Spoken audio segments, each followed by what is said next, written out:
के एपिसोड 18 के साथ। अभी तक जिसने मेरे चैनल को सब्सक्राइब नहीं किया, चैनल को सब्सक्राइब कर दे, वीडियो को लाइक और शेयर कर दे, शुक्रिया। लास्ट एपिसोड के एंड पे हमने देखा था व्हाइट टाइगर गिल्ड के मैनेजर जिनवू को रिक्रूट करने के लिए डंजन के बाहर आते हैं, जहाँ पर वो रेड करने के लिए गए हुए हैं। मैनेजर बाहर का सीन देखकर बहुत ज्यादा हैरान हो जाते हैं, क्योंकि वहाँ पर बाकी के सारे मेंबर बैठकर पिकनिक मना रहे होते हैं।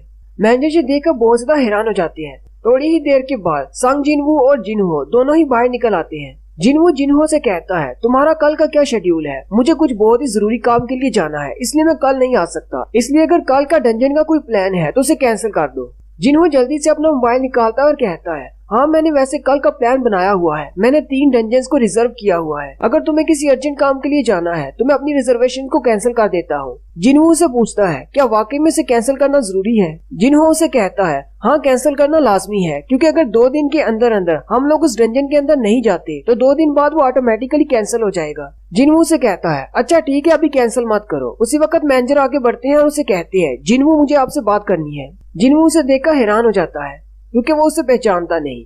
मैनेजर आगे बढ़ते हैं और अपना कार्ड देते हुए कहते हैं, मैं व्हाइट टाइगर गिल्ड की मैनेजमेंट टीम से हूँ। मैं यहाँ पर तुमसे मिलने के लिए आया हूँ। मैनेजर जिनवू को लेकर एक कैफे में चले जाते हैं, जहाँ पर बैठकर वो दोनों बात करते हैं। मैनेजर उसे कहते हैं, तुमने व्हाइट गिल्ड के बारे में सुना होगा। जिनवू से कहता है, हाँ मैंने सुना हुआ है, व्हाइट गिल्ड काफी ज्यादा फेमस है। मैनेजर उसे कहते हैं, मैं सीधा पॉइंट पर आता हूँ। हम व्हाइट टाइगर गिल्ड वाले तुम्हें अपने गिल्ड में लेना चाहते हैं। यूजीन आर्किटेक्चर्स वाले तुम्हें जितना भी पैसा दे रहे हैं, हम तुम्हें उसका डबल देंगे। तुम उन लोगों को छोड़कर हमारे साथ आ जाओ, और अगर तुम अपनी स्किल्स के मुताबिक बेहतरीन काम करते हो तो हम तुम्हारी सैलरी को और भी ज्यादा बढ़ा देंगे। जबकि अंदर ही अंदर वो सोच रहे होते हैं, ये तो एक बहुत बड़ी ऑफर है। मुझे लगता है कि ये जल्दी से मान जाएगा, क्योंकि ये एक ई रैंक का हंटर है। इतनी बड़ी ऑफर इससे पहले कहीं से नहीं मिली होगी। लेकिन जिनवू मैनेजर से पूछता है, पहले मुझे ये बताओ, जिस बिल्डिंग में तुम लोग रहते हो, जहाँ से तुम्हारा ऑफिस है, उस बिल्डिंग की प्राइस कितनी है? ये बात सुनते ही मैनेजर हैरान हो जाते हैं और कहते हैं, क्या मतलब है तुम्हारी इस बात का? मैनेजर उसे कहते हैं, हम अपनी बिल्डिंग के सारे फ्लोर्स को इस्तेमाल नहीं करते, लेकिन जितने फ्लोर्स हम इस्तेमाल कर रहे हैं तकरीबन 50 बिलियन होगी उसकी कीमत।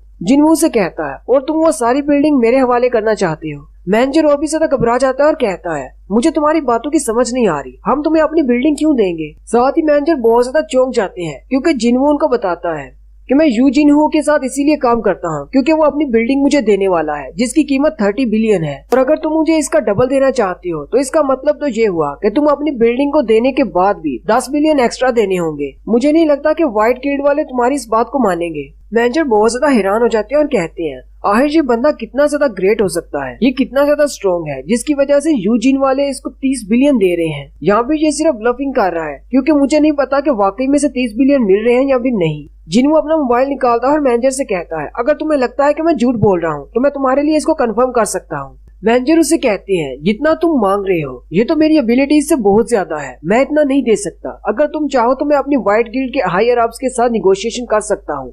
जिनवू खड़ा हो जाता है और कहता है, तो फिर हमारे दरमियान कोई भी डील नहीं हो सकती, मैं यहाँ से जा रहा हूँ। मैनेजर कहते हैं, मुझे लगता है शायद मैंने बहुत ज्यादा जल्दबाजी कर दी। पहले मुझे उनकी ऑफर के बारे में पता होना चाहिए था, उसके बाद मुझे अपने गिल्ड वालों से बात करनी चाहिए थी, और फिर आकर इससे बात करता। अब तो ये हमारे गिल्ड को नहीं ज्वाइन करेगा। जाने से पहले जिनवू पीछे की तरफ मुड़ता है और उसे कहता है, मुझे एक बात बताओ, तुम्हें मेरे बारे में ये सारी इन्फॉर्मेशन कहाँ से मिली? और साथ ही जिनवू अपनी स्टेल्थ की एबिलिटी को इस्तेमाल करते हुए गायब हो जाता है और उसे कहता है, क्या तुम मेरे बैकग्राउंड चेक कर रहे थे? मैनेजर से देखकर बहुत ज्यादा घबरा जाते हैं। जिनवू उसी वक्त उसके चेहरे पर एक छोटा सा कट लगाता है। इसके बाद तो मैनेजर और भी ज्यादा डर जाता है। मैनेजर कहता है, ये तो वाकई में बहुत ज्यादा पावरफुल है, ये तो एक असैसिन टाइप हंटर है। जिनवू से कहता है, पीछे की तरफ मत घूमना। मैनेजर सोचता है, अगर ये स्टेल्थ इस्तेमाल कर सकता है और ये एक रीवेकेंड है तो इसका मतलब यूजिन आर्किटेक्चर्स वाले वाकई में से 30 बिलियन देने को तैयार हो गए होंगे। मैनेजर जिनवू से कहता है, मैं जानबूझकर तुम्हारी इन्वेस्टिगेशन नहीं कर रहा था। असल में हमारी मैनेजिंग कंपनी के एक बंदे ने कहा था कि एक नई पार्टी शुरू हुई है जो कि सी रैंक की डंजन्स को बहुत ही तेजी से क्लियर कर रहे हैं। उसी वजह से मैंने तुम्हारे बारे में इन्फॉर्मेशन निकाली, इससे ज्यादा कुछ भी नहीं। इसके अलावा एक और रीजन ये भी है कि 3 बार एक्सीडेंट्स हुए हैं डंजन्स के अंदर और तीनों बार तुम जिंदा बाहर निकले हो। अब इनको एक्सीडेंट्स नहीं माना जाता, क्योंकि बहुत सारे लोग इसको एक्सीडेंट नहीं समझ रहे, और हमें शक है कि तुम्हें रीअवेकनिंग मिली है। इसी वजह से यूजिन तुम्हें अपने साथ मिलाना चाहता है, क्योंकि वो अपना एक गिल्ड क्रिएट करना चाहता है। इसके अलावा मुझे ज्यादा कुछ नहीं पता। जिनवू मैनेजर से पूछता है, मेरे बारे में कितने ज्यादा लोगों को पता है? मैनेजर उसे कहते हैं, सिर्फ मुझे और मेरे एक असिस्टेंट को, जो कि इस वक्त होटल के बाहर बैठा है। जिनवू सोचता है, मुझे लगता है कि सी रैंक की डंजन्स को जल्दी से क्लियर करने की वजह से मुझे नोटिस किया गया है। जिन्वू मैनेजर से कहता है, मैं नहीं चाहता कि ज्यादा लोगों को मेरे बारे में पता चले। अगर तुम दोनों के अलावा किसी और को पता चला तो मैं इसको समझूंगा कि तुम दोनों ने ही ये सारी बात फैलाई है और इस बात की सारी जिम्मेदारी तुम दोनों पर होगी। मैनेजर उसे कहती है, वैसे तो ये सारी रिपोर्ट मुझे मैनेजर को पेश करनी थी, लेकिन मैं मरना नहीं चाहता। मैं किसी को नहीं बताऊंगा और मैं अपने असिस्टेंट को भी बहुत ही अच्छे से समझा दूंगा, वो भी किसी और को नहीं बताएगा। फिर जिन्वू उसके सामने आकर बैठ जाता है और कहता है, क्योंकि हम सी रैंक की डंजन्स को खरीद रहे हैं और क्लियर कर रहे हैं, इसलिए व्हाइट टाइगर वालों के लिए हम एक मसला बन चुके हैं। लेकिन कुछ अरसे तक हम लोग नहीं रुकने वाले, हम ऐसे डंजन्स को खरीद कर क्लियर करने वाले हैं। मैनेजर उसे कहता है, यही तो मसला है, तुम लोगों ने सारी डंजन्स को खरीद लिया है, हमें अपने नए हायर किए हुए बंदू को डंजन्स के अंदर ट्रेन करना है। हम उन नए बंदू को सी रैंक से ऊपर की डंजन्स में नहीं बेच सकते। जिन्वू उसे कहता है, तो फिर क्यों ना हम दोनों एक डील करें।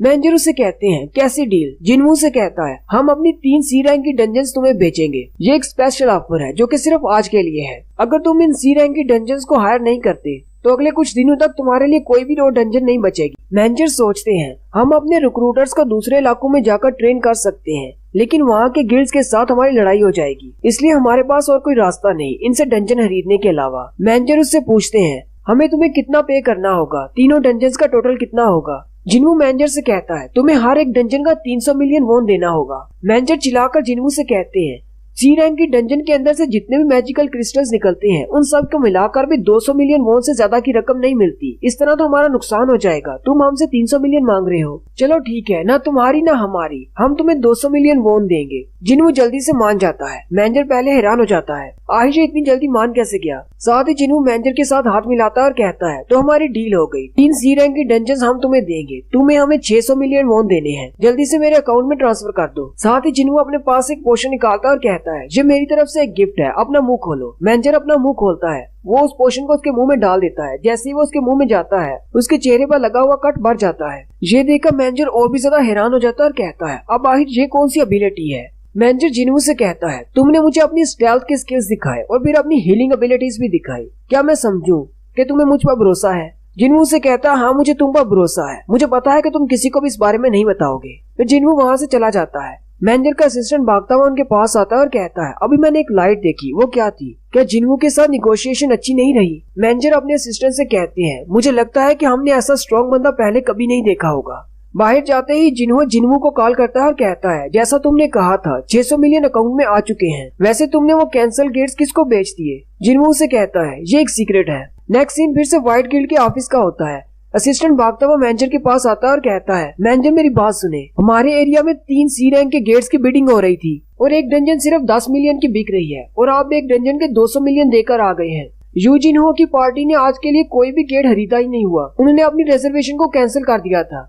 मैनेजर बहुत ज्यादा परेशान हो जाते हैं और कहते हैं, मैं जिन्वू को अपनी टीम में भी नहीं ले सका और उसने मुझे लूट भी लिया और उसने बिना किसी डर के ये सब कुछ कर दिया। उसने मुझे इतना ज्यादा नुकसान पहुंचा दिया बिना इस बात के डर के कि मैं सबको इसके बारे में बता दूंगा। उसी वक्त मैनेजर के मोबाइल पर एक मैसेज आता है जो कि जिन्वू की तरफ से होता है। जिन्वू मैनेजर से कहता है, इसके बाद हमारा हिसाब क्लियर हो जाएगा, तुम किसी को मेरे बारे में कुछ भी नहीं बताओगे। मैनेजर कहते हैं, मुझे नहीं लगा था कि ये मुझे मैसेज करेगा, क्या उसने सिर्फ मेरे कार्ड को एक बार देखकर मेरा मोबाइल नंबर याद कर लिया। चलो कोई बात नहीं, हमारे पास कम से कम उसका नंबर तो आ गया, क्योंकि उसे हम अपने व्हाइट टाइगर गिल्ड में हायर करना चाहते हैं। हमारे गिल्ड के लिए इतनी ज्यादा रकम कोई मायने नहीं रखती, लेकिन इतनी ज्यादा रकम देने की वजह से मैं काफी मुश्किल में पड़ सकता हूँ। नेक्स्ट सीन अगले दिन का होता है। जिन्वू एक जंगल की तरफ जाता है, जहाँ पर जाकर वो अपने जॉब चेंज वाले ऑप्शन को सिलेक्ट करता है, जिससे एक डंजन ओपन होती है। जिन्वू उस गेट से अंदर दाखिल हो जाता है और कहता है, पता नहीं ये जॉब चेंज क्या है, मुझे तो कुछ इंटरेस्टिंग लग रहा है। इस बार उसके सामने जो डंजन ओपन होती है वो नॉर्मल से बहुत ज्यादा अलग होती है। जिन्वू कहता है, पता नहीं इसके अंदर कौन से मॉन्स्टर्स होंगे। जिन्वू जैसे ही अंदर जाता है तो अंदर नाइट्स होते हैं जिनके हाथ में तलवारें होती हैं, वो उन पर अटैक करता है, जबकि वो नाइट्स भी इस पर अटैक करते हैं। जिन्वू को नाइट्स के साथ फाइट करने में बहुत ज्यादा मुश्किल हो रही होती है, क्योंकि ये आम मॉन्स्टर्स की तरह नहीं है, क्योंकि इंसानों की तरह है और उसके अलावा उनके बॉडी आर्मर बहुत ज्यादा टफ है, जिसकी वजह से जिन्वू की हिट्स उस पर असर नहीं कर रही। जिन्वू कहता है, देखने में इतना ज्यादा स्ट्रॉन्ग नहीं लग रहा, लेकिन इसका आर्मर इतना ज्यादा मोटा है कि मेरा हंजर इसके आर पार नहीं जा रहा। साथ में ये बहुत ज्यादा भारी है, इसलिए इसके मूवमेंट्स बहुत ज्यादा स्लो हैं और इसके अटैक्स के पीछे ज्यादा फोर्स भी नहीं है। इसका गुड पॉइंट सिर्फ इसका डिफेंस है। जिन्वू कहता है, इंस्टेंट डंजन के अंदर मैंने एक बड़े सांप के साथ फाइट की थी, जिसके स्केल्स इतने ज्यादा हार्ड थे कि मेरी तलवार उसकी बॉडी में नहीं घुस सकती थी। तब मैंने अपने हाथों की स्ट्रेंथ को इस्तेमाल करते हुए उसको मार डाला था। मुझे लगता है कि मुझे यहाँ पर भी अपनी स्ट्रेंथ को इस्तेमाल करना होगा। जिन्हू जंप करते हुए उसके ऊपर चला जाता है और उसके हेलमेट को अपने हाथों से पकड़कर खींचकर 2 टुकड़े कर देता है। साथ ही उसके पास विंडो ओपन होती है कि तुमने एक नाइट को मार डाला है। जिन्हू कहता है ये तो एक मॉन्स्टर भी नहीं है, ये तो एक डॉल टाइप मॉन्स्टर है, पता नहीं इसको यहाँ पर किसने भेजा है। अगर इस तरह के 2-4 और मॉन्स्टर्स निकल आए तो मुझे काफी ज्यादा मुश्किल होने वाली है। जिन्हू अपने पास एक मिसाल चलाता है और आगे चल पड़ता है और कहता है मेरे पास एक लुमिनस स्टोन नहीं है, टॉर्च की वजह से यहाँ पर काफी ज्यादा अंधेरा है। इस डंजन के अंदर भी वही रूल है जैसा कि इंस्टेंट डंजन के अंदर था, जब तक मैं बॉस को नहीं मार देता तब तक मैं यहाँ से नहीं निकल पाऊंगा। इसलिए मुझे अपनी माना की एनर्जी को बचा कर रखना होगा। मेरी स्टेल्थ और वाइटल स्ट्राइक वाले मूव दोनों ही बहुत ज्यादा माना की एनर्जी को एब्जॉर्ब करते हैं, उनमें बहुत ज्यादा माना खर्च हो जाता है। अगर मुझे पहले से पता होता कि मुझे यहाँ पर आना है तो मैं अपने माना के पॉइंट्स को पहले ही बढ़ा लेता। मुझे इस डंजन की डिफिकल्टी लेवल के बारे में नहीं पता, मेरे पास कोई भी हीलर नहीं है और ना ही मैं इस डंजन में से वापस जा सकता हूँ। ये डंजन तो बहुत ज्यादा खतरनाक होने वाली है। पता नहीं इस डंजन को क्लियर करने में कितने ज्यादा घंटे लगेंगे या फिर कितने ज्यादा दिन लगेंगे और मेरे पास कोई भी हीलिंग एबिलिटी नहीं है। ये तो वाकई में बहुत ही बुरा होने वाला है। और यहीं पर हमारी एपिसोड 18 का एंड होता है। एक्सप्लेनेशन अच्छी लगी हो तो कमेंट करके जरूर बताएं। चैनल को सब्सक्राइब कर दें, वीडियो को लाइक और शेयर कर दें। शुक्रिया।